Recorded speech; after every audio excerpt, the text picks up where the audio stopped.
অন্যের নামে থানায় মামলা করতে গিয়ে নিজেই ফেসে যান বিএনপির নেতা থেকে আওয়ামী লীগ এমপি বনে যাওয়া ব্যারিস্টার শাহজাহান ওমর। জানা গেছে বৃহস্পতিবার সকালে বরিশাল থেকে ঝালকাঠির রাজাপুর যাওয়ার পথে তার গাড়িতে হামলার ঘটনা ঘটে। এ ঘটনায় বাদী হয়ে কাঠালিয়া থানায় মামলা করতে যান শাহজাহান ওমর, কিন্তু অভিযোগ নেওয়া তো দূরের কথা, ওই থানায় আগের একটি মামলায় তাকে গ্রেপ্তার করা হয়। এরপর শাহজাহান ওমরকে তোলা হয় আদালতে। সেখানে সাংবাদিকদের সাথে কথা বলার সময় হুঙ্কার দিয়ে ওমর বলেন, আমি একজন মুক্তিযোদ্ধা, এসব মামলা আমার জন্য কোনো ঘটনাই না, আমি আবারও এদেশের এমপি ও মন্ত্রী হব। এরপর আদালত থেকে নামার সময় শাহজাহান ওমরকে লক্ষ্য করে জুতা ও ডিম নিক্ষেপ করে বিক্ষুব্ধ জনতা। পরে দ্রুত আদালতের নির্দেশ অনুযায়ী পুলিশ তাকে কারাগারে নিয়ে যায়।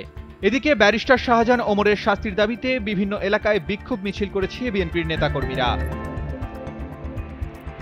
এর আগে বুধবার রাতে কাঠালিয়া উপজেলা বিএনপির সাধারণ সম্পাদক আক্তার হোসেন নিজাম মীরবহর বাদী হয়ে শাহজাহান ওমর সহ 9 জনকে আসামি করে একটি মামলা দায়ের করেন। পুলিশ ও স্থানীয়রা জানায়, বুধবার সন্ধ্যা 7টার দিকে উপজেলা সদরের গোডাউনঘাট এলাকায় শাহজাহান ওমরের বাসভবন মেহজাবিনে হামলা ও ভাঙচুর করে দুর্বৃত্তরা।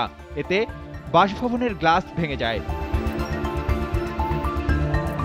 এ খবর শুনে বৃহস্পতিবার সকালে বরিশালের বাসা থেকে শাহজাহান ওমর তার গাড়ি নিয়ে রাজাপুরের বাসার উদ্দেশ্যে রওনা হন। বরিশাল খুলনা আঞ্চলিক মহাসড়কের পিংড়ি এলাকায় পৌঁছালে তার গাড়িতে হামলা ও ভাঙচুর করে দুর্বৃত্তরা। এসব ঘটনায় রাজাপুর থানায় গাড়ি ভাঙচুরের মামলা দিতে গেলে উপজেলা বিএনপির নেতাকর্মীরা বাইরে থেকে থানা ঘেরাও করে অবরুদ্ধ করে রাখে। পরে তাকে গ্রেপ্তার দেখায় পুলিশ।